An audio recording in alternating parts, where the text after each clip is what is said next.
모르는 사이 당한다. 해킹의 위협에 맞서 소중한 정보를 어떻게 지켜내야 할까? LG CNS에 있다는 최고의 화이트 해커 팀을 찾아가 봤습니다. 네, 안녕하세요. 예, 안녕하세요.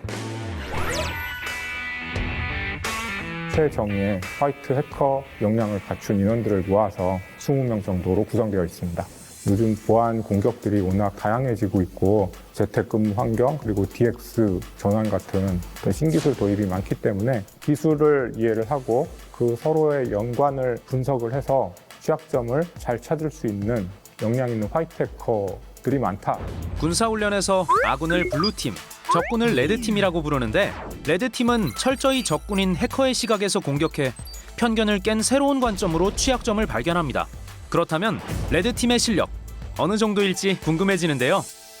그럼 제 휴대폰도 지금 바로 해킹이 가능할까요? 네, 제가 해킹해 드리겠습니다.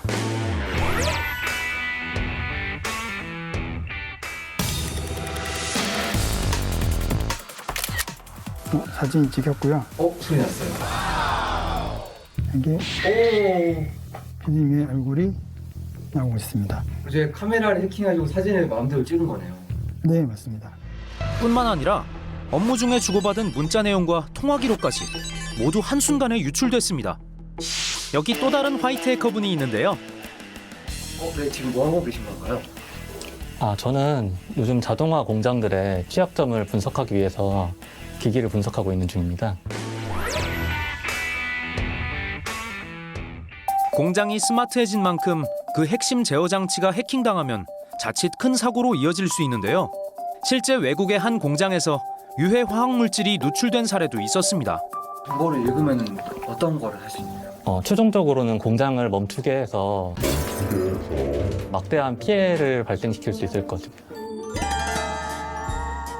이제 레드팀의 실력은 충분히 알았으니 최신 해킹 트렌드와 바이러스 예방 팁을 물어봤습니다. 요즘에는 스마트폰으로 개인적인 업무뿐만 아니라 회사 업무도 많이 보고 있습니다. 최근에는 SNS나 메신저에 회사 업무 지시를 가장한 스미싱 공격이 많이 일어나고 있습니다. 가족이나 직장 상사를 사칭하는 문자에 포함된 링크를 누르면 악성 앱이 설치되며 사생활과 업무 내용이 유출되는데요. 최근에는 코로나 재난지원금을 지급한다는 명목으로 링크를 클릭하게 유도하는 등 우리의 심리를 이용해 더 정교한 스미싱 공격을 하고 있어 보안 지식이 있는 사람이라도 방심하면 당할 수 있습니다. 그렇다면 혹시 내 스마트폰도 이미 악성 앱에 감염된 건 아닐까?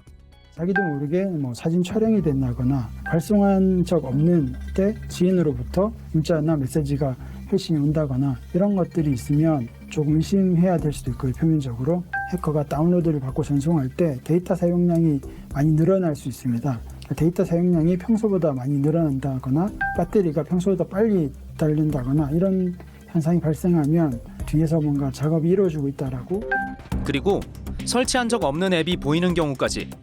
전문가는 이 5가지 중 해당되는 게 있다면 당장 백신 앱으로 검사를 해봐야 한다고 말합니다. 그럼 스미싱 문자에 속지 않는 것 외에 악성 앱 설치를 예방하는 방법은 어떤 것들이 있을까요? 필요한 앱이 있으면 반드시 앱스토어나 구글 스토어 통해서 공식 앱을 다운받으시면 좋을 것 같습니다. 불필요한 권한을 많이 요청할 경우는 종료하시고 권한을 승인하지 마셔야 하고요. 허용된 권한을 회수하고 싶으면 설정에서 권한을 회수하는 형태로 권한을 다시 제어할 수 있습니다. 모르는 사이 해커들의 공격을 당하는 곳이 또 있습니다. 우리가 습관적으로 회원 가입한 사이트 중에 보안이 취약한 곳을 해킹해 얻은 정보로 다른 핵심 계정들까지 노리는 크리덴셜 스터핑 공격.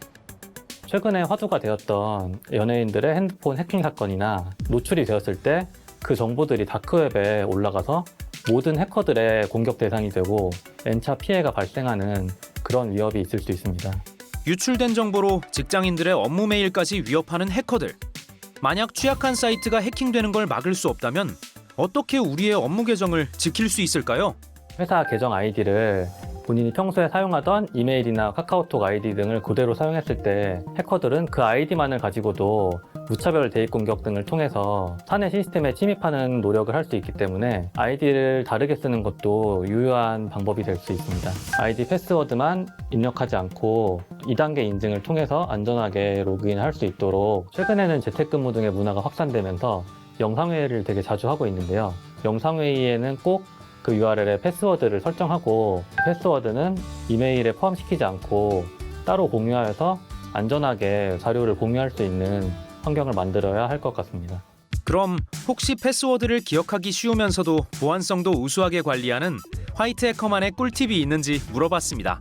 패스워드 관리 툴을 이용하거나 사이트들의 특징을 따서 예를 들어 네이버라면 N, A 등을 패스워드에 추가해서 입력하는 등의 관리를 하시면 더 용이할 것 같습니다. 화이트 해커들이 알려주는 바이러스 예방 팁들 들어봤는데요.